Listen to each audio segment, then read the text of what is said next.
Hello guys, so tonight unbox tayo ng tingnan natin ano itsura ng $12 pistol light from Amazon. So, nakita ko tong deal, nag-pop up sa alert sa akin.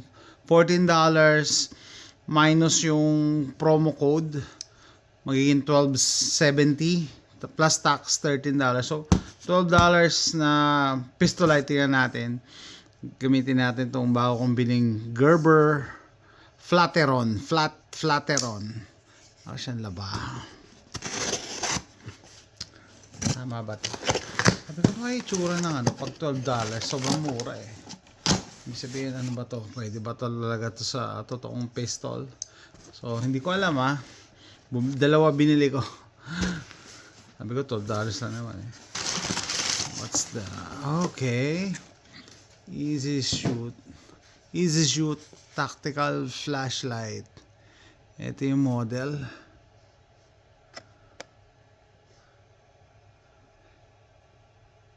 Easy shoot. 800 lumens eh. Sabi ko kung totoong 800 lumens, pwede. Mura na yan talaga. Ang tanong, sa ganyang presyo, usually plastic yan. Hindi yan metal.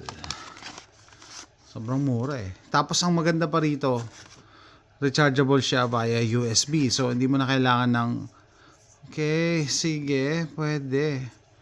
Pwede. Although plastic siya, maganda naman yung pagkakagawa.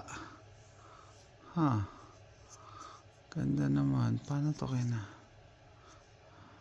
Paano ina-attach to? Ayan, USB rechargeable. USB-C. Okay. And ano pa kasama nito? Ano pa kasama? Yun. Buti naman. Tsaka manual. Tignan natin. Sakto pala. Nilabas ko yung Millennium G2. Maliit lang. Pwede ito sa mga compact eh. Compact na pistols. So, pag $12 yung flashlight, tas rechargeable pa, 800 lumens, don't expect na metal. Okay, so dito siya. Akala ko hindi pala. Okay, so sige, pwede na yan. $12 lang eh. So, paano to ina-attach? Ito. Probably ito. Sabi ko na eh. Ito ang attachment niya. So, lagay natin. Ayaw ni YouTube ng pinapakita. Dati sabi, may nag-comment, sabi, sir, ba't ikaw lang nagsasabi niyan na ayaw ni YouTube? Well, hindi nyo lang kasi napapansin pagka ikaw content creator ka, yung mga i-videos mo na naka-demonetize, naka-yellow yan. Tapos pag hindi siya naka-monetize, naka-demonetize siya, yan, sakto pala sa maliit. Tama ba? Yeah, tama naman. Ayun. Maliwanag naman siya, no? Okay. $12. Pistol light, pati yan ang ilaw. Palain natin ilaw. Okay, tapos rechargeable pa. San ka pa? Diba? Maliwanag, oh. Okay. So, left and right. Tingnan natin yung controls. I like it. Nabili ako dalawa eh. So, maganda. Marami kasi akong baril. So, maganda meron. Kaysa wala. Plus, syempre, don't expect na pupunta ka sa gera na mumurahin ng dala mong gear. Pero, flashlight lang naman yan eh. Hindi naman naapektuhan yung pagtalsik ng bala. Diba? Ayos ayos na to. Para sa akin, okay na siya. Let's break it down. Kung okay. So, ito siya. Easy shoot. Higpitan pa natin.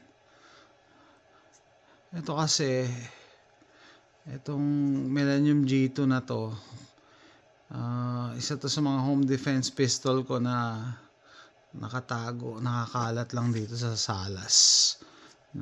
So, ibig sabihin, hindi mo alam kailan mo gagamitin. So, maganda, left and right, no? Left-handed, right-handed. Either way, nag-on siya. And yun din naman. Yun ang gusto ko, simple lang. Pag ako naghahanap ngayon ng pistol light, gusto ko on-off lang. Ayoko may mga strobe pa, merong, ang tawag doon, meron pang rank, degree, yung brightness, on-off lang. Todo mo na yung 800 lumens mo. Hindi ko na kailangan na mas malabo pa dyan. Diba? Basic lang.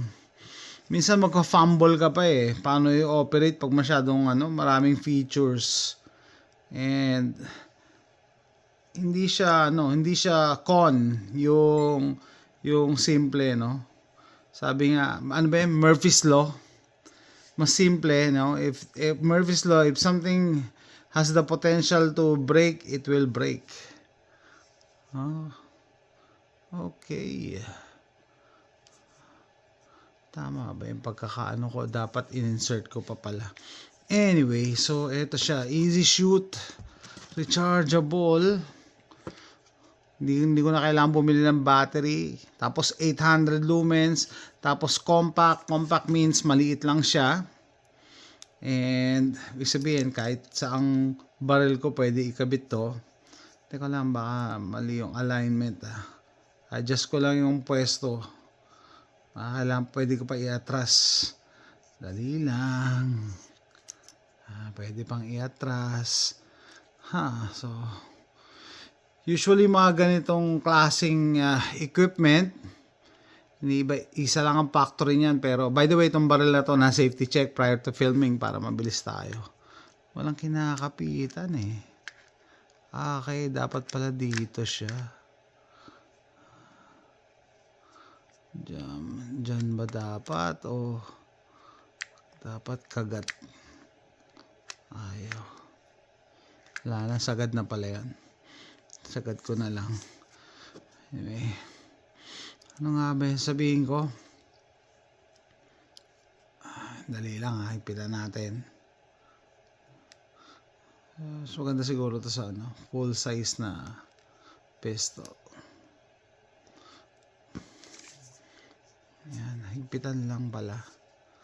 So, ano itsura ng $12 na pistol light na rechargeable na 800 lumens? Ganito siya. So, mangyayari dyan, magtatanong ko sa makakabili. Usually, isa lang factory lang naman pinanggagalingan ng mga to. Pinapalitan lang nila yung brand na yan. Pag nakita nyo lang yung katulad, tapos, sabihin, katulad niya itsura, parehas yan yun na. Tapos yung presyo, hindi ganun kamahal. Malamang. Yan yung in-unbox ni Jason na $12 lang bili niya. No? Pero I'm sure mas mura to sa Pilipinas kasi mas malapit kaysa China. Pero may for the price, 800 lumens. Hindi ka naman pupunta sa sa gera na ito eh. Usually home defense pwede na. Pwede na. Kasi ang pistol light naman optional yan eh. Gagana naman talaga yung baril mo kahit wala yan. Sinabi ko na kanina na walang bala to ha. Okay.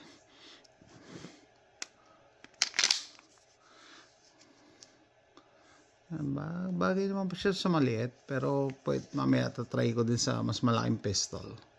So ito siya. Easy shoot. $12. Bili ko sa Amazon. Rechargeable na. Baka may nakalimutan pa akong i-mention. Ayan. May adapter pa pala ito. Kung para saan. Ayan, rechargeable.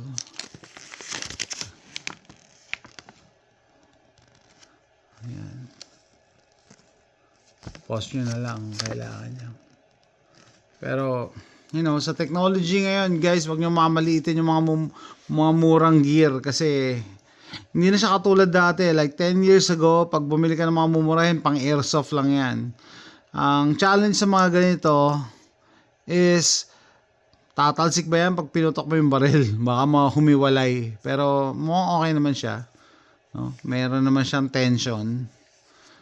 Okay. So yan guys. Hindi ko tatapat sa akin to, hindi andito ako sa gilid, pero kita niyo yung brightness kahit bukas ang ilaw. 800 lumens. San ka pa? No? Sabi nga ni Lumen, sing ganda pero di sing mahal. Ganda rin pala profile niya pag maliit yung baril. Okay guys, thanks for watching. Tactical flashlight.